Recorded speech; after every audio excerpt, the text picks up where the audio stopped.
You have no leverage. Did I get your attention? Good. Good morning. Hello. I'm Nick. This is 10 Minutes with Nick, and welcome back to our regularly scheduled programming.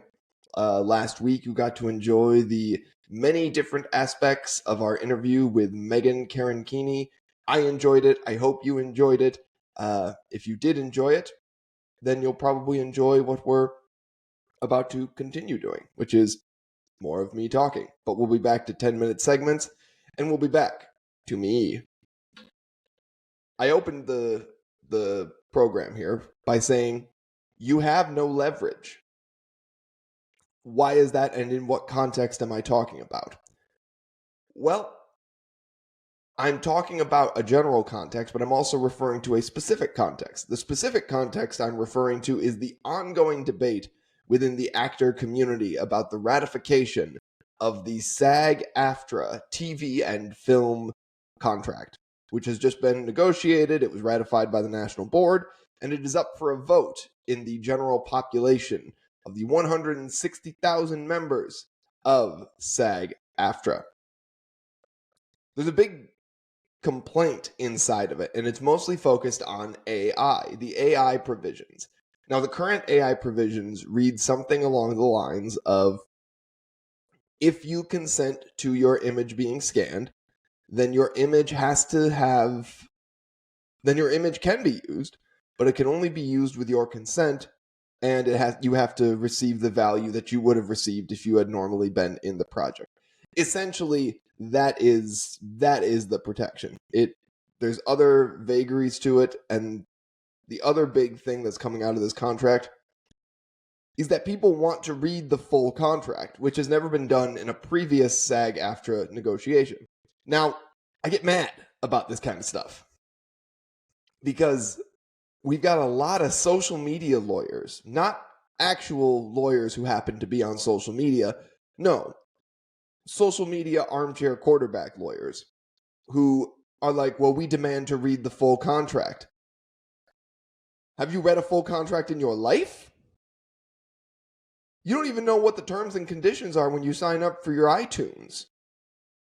Like, guys, first of all, that's nonsense. That's an 800-page contract that one lawyer didn't even read. There's 900 lawyers who are working on that damn thing. And yeah, if you say 900 lawyers, that seems like it's rife with chance for mistakes. Well, guess what? Lawyers are human. There is a chance for a mistake in that writing of that contract. It's unlikely because these guys pay a lot of money for these lawyers, but it's possible. But I'm an attorney. If I read that contract, my head would still spin. And just reading that contract, it's not magic, guys. If there is something in the contract that departs significantly from the deal memo that's currently out there or the deal summary that's currently out there, you have conflicting terms of a contract, courts would eat that alive. Not one person has thought about that.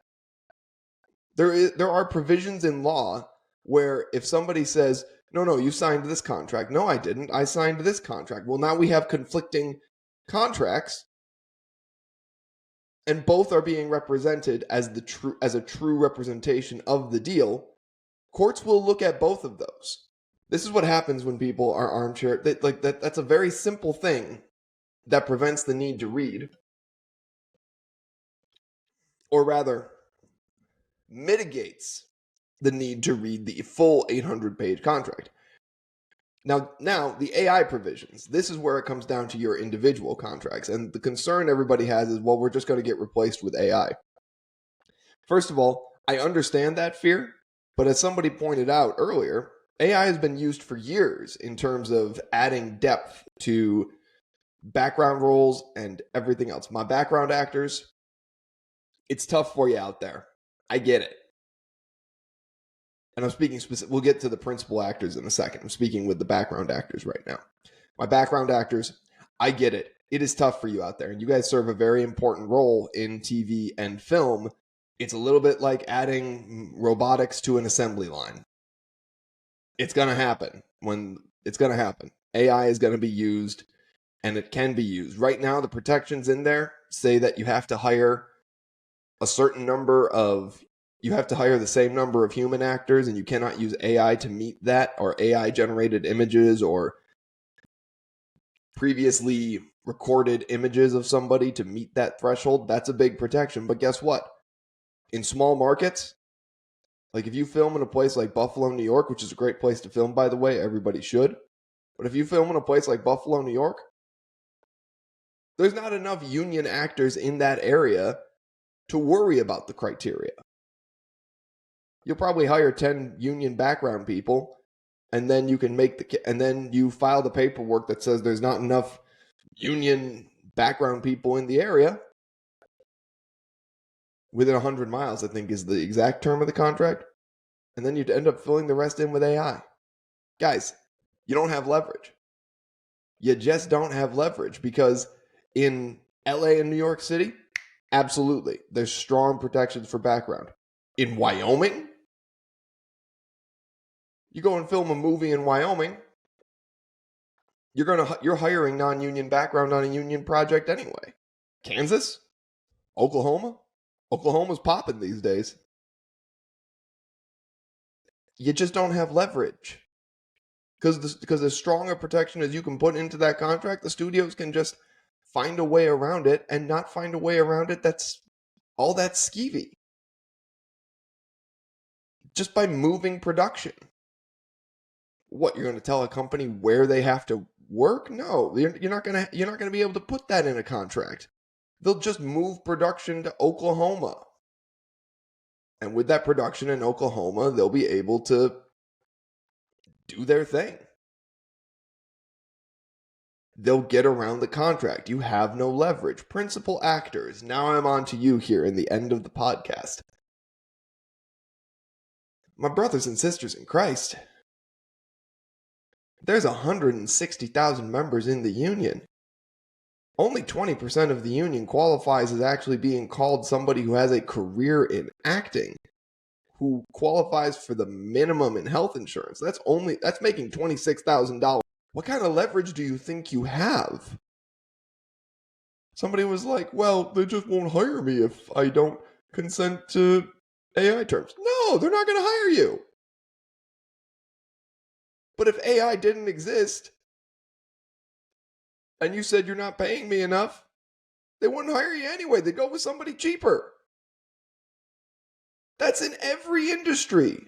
You have to get to a certain level where your skills are in demand enough that people want to hire you.